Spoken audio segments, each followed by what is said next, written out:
Hola, muy buenos días. Espero que les haya agradado bastante el artículo científico que les envié para que ustedes lo leyeran y analizaran. Y bueno, vamos a hacer un recuento general, vamos a hacer un resumen de eso que ustedes leyeron.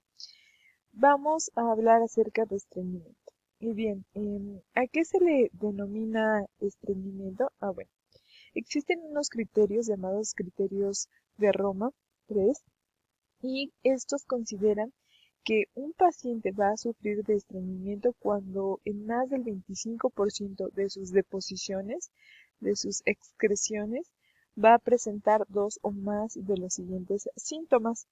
Aquí les puse la tablita y uno es el esfuerzo defecatorio, otros son heces duras o caprinas, vamos a ver más adelante qué significa esto. 3, sensación de evacuación incompleta, es decir, que el paciente fue a evacuar, pero ya se le dificulta seguir evacuando y él tiene la sensación de que no ha terminado.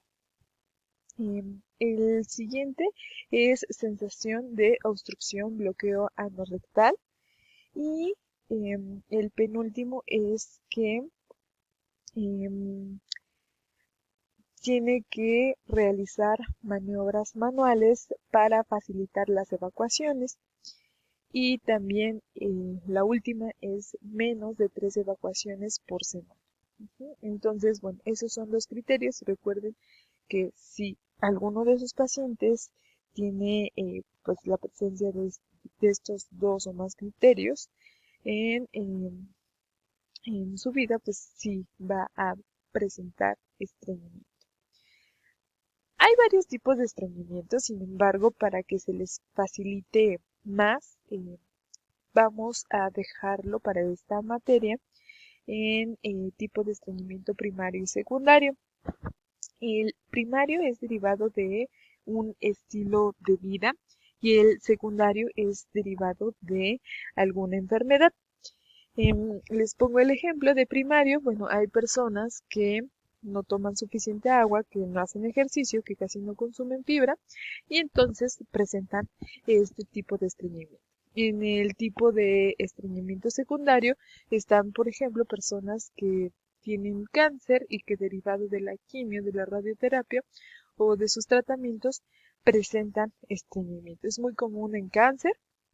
De hecho, ven que les he comentado que yo hice mi servicio social en el Instituto Nacional de Cancerología y bueno, allá cuando los pacientes presentaban estreñimiento, aparte de darles una dieta alta en fibra e invitarlos a que pues estuvieran caminando y darles un aporte adecuado de agua natural o de té de ciruela pasa, les indicaban pues Anara. Anara es un laxante que es muy bueno y que no tiene contraindicaciones para este tipo de pacientes. Incluso embarazadas pueden consumir Anara.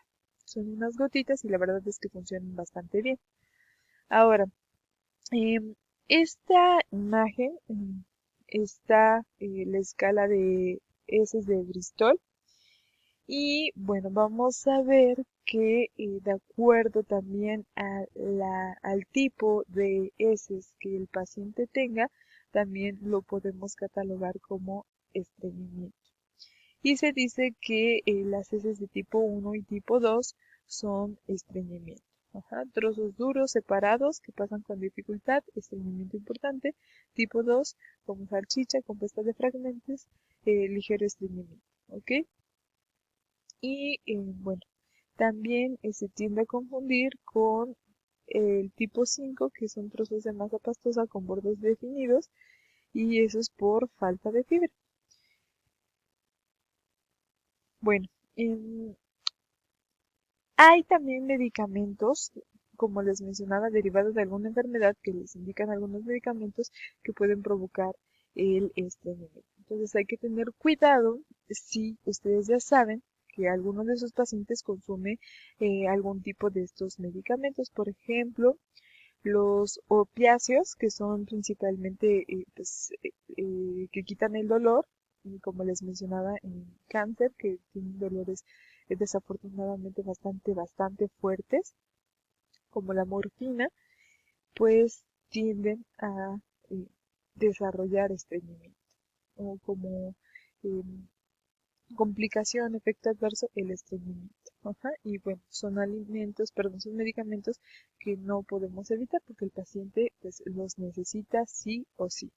Los suplementos de hierro, como el sulfato ferroso, por ejemplo, pacientes con anemia, que se les indica esto cada tercer día, el sulfato ferroso, tienden a presentar estreñimiento.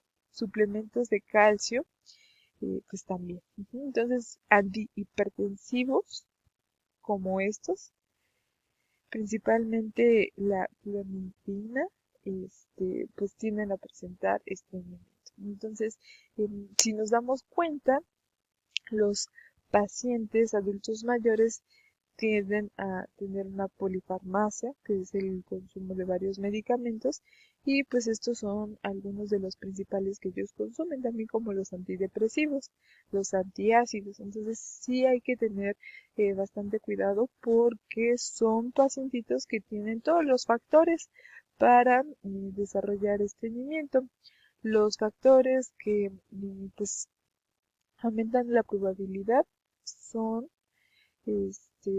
el consumo casi nulo o poco de agua, el consumo muy bajo de frutas y verduras y cereales integrales porque tienen fibra, es decir, el consumo bajo de fibra, la baja actividad física o el sedentarismo y pues el consumo de una dieta alta en carbohidratos, principalmente en almidones y en proteína, y el hecho de que tomen algunos medicamentos, como lo estamos viendo aquí, o que estén en algunos tratamientos médicos. Ahora, vamos a ver que pues aquí se recomienda fibra. ¿Qué es la fibra? Bueno, son carbohidratos, hidratos de carbono no digeribles, es decir, que no los vamos a absorber, que el cuerpo humano no tiene la capacidad para absorberlos y que al no absorberlos tiene varios beneficios. Vamos a ver que existen dos tipos de fibra, soluble e insoluble, y que, bueno, la soluble, la función principal es que nos va a ayudar a que el tránsito intestinal o el ritmo en que se evacúa sea adecuado y que se va a disminuir cierta porción de absorción de azúcares simples y de lípidos, de grasas.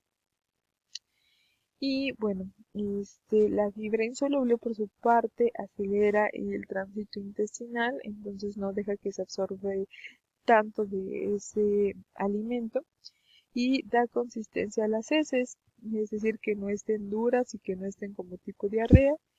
Y pues un punto importante de esta fibra insoluble es que está comprobado que, por ejemplo, algunos enlatados, algunos productos ultraprocesados, que ustedes ya saben qué significa eso, tienen tóxicos y este tipo de fibra ayuda a que se disminuya la absorción de estas sustancias nocivas. Y bueno, dentro de los alimentos que nos brindan fibra soluble están la manzana, la zanahoria, avena y algunas leguminosas. En cuanto a la fibra insoluble, bueno, los cereales principalmente integrales y algunas verduras. La diferencia oscila, ya sabemos, en la función y también en que la textura de la soluble es gelatinosa. Por ejemplo, la chía, no sé si han visto que al hidratarse se hace como gelatinosa. Y la fibra insoluble es tipo seca. Ajá. Aquí se va a recomendar pues de ambos tipos, sin embargo, para personas que alternan con episodios de diarrea y estreñimiento se recomienda más esto. Pero no está contraindicado ninguno de los dos. Ambas se requieren y ambas se indican. En cuanto a las recomendaciones, es decirle al paciente que haga actividad física o si puede pues, realizar ya cierto ejercicio, estaría perfecto. Una dieta saludable, que ustedes ya saben qué características tiene una dieta saludable, ya 6 características, se va así. Y el consumo de agua suficiente, ustedes ya se saben la fórmula para obtener el agua que requiere su paciente. Además, se habla que un adulto debe de consumir de 30 gramos al día y en estreñimiento sí se puede agregar un poco más de 30 a 35 gramos de fibra al día.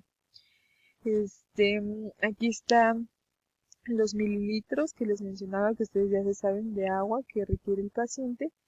Y bueno, existen algunas técnicas de reaprendizaje o biofeedback que ustedes pudieran investigar y que pudieran indicar a sus pacientitos. Además, pues ya si el paciente, a pesar de hacer todo esto, ya sigue presentando estreñimiento, pues sí se recomendaría un laxante, pero lo ideal, lo principal es que primero agotemos todos los demás recursos antes de indicar laxantes. Ajá, porque el intestino se va haciendo, digamos, lo flojo si es que les estamos dando laxantes y laxantes. Entonces puede llegar a suceder que ya se acostumbre tanto al laxante que sin laxante ya no podamos evacuar. Entonces lo ideal es principalmente hacer énfasis en estas y dejar a un lado los laxantes. Y bueno, eso sería todo. Espero que este tema sí lo estudien bastante porque es una enfermedad que sí van a encontrar pues, muy frecuentemente en sus pacientitos. Que estén muy bien. Hasta luego.